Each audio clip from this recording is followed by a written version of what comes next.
পবিত্র ঈদুল আজহায় পাটুরিয়া দৌলতদিয়া নৌরুটে বেড়েছে ঢাকা ফেরত যাত্রীদের উপচে পড়া ভিড়। বৈরী আবহাওয়ার কারণে 40 মিনিটের মতো ফেরি চলাচল বন্ধ রাখে বিআইডব্লিউটিসি কর্তৃপক্ষ। মহাসড়ক দিয়ে দূরপাল্লার যানবাহন চলাচলের দুর্ভোগ কমাতে মহাসড়ক সহ গুরুত্বপূর্ণ এলাকায় কাজ করছে রাজবাড়ী জেলা পুলিশ। ভোগান্তি কমাতে তৎপর রাজবাড়ী জেলা প্রশাসনও। ঘাট পরিদর্শন করেছেন জেলা প্রশাসক সহ পুলিশের ঊর্ধ্বতন কর্মকর্তারা।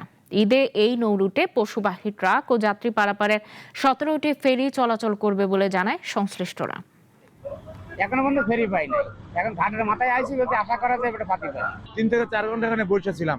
দুর্ভোগের কারণে এটা কে দায়ী? এটা আশাবাড়ি পর্যন্ত চলে আসছে, এখন ভোগান্তি পাইছি না। আল্লাহ বাতা রাখলে যে ফেরি চড়বো, ফেরিতে উঠে চলে যাবো। রাস্তা কোনো যানজট নেই, মোটামুটি আলহামদুলিল্লাহ মানে ঈদের যাত্রা খুব স্বস্তিতে আছে।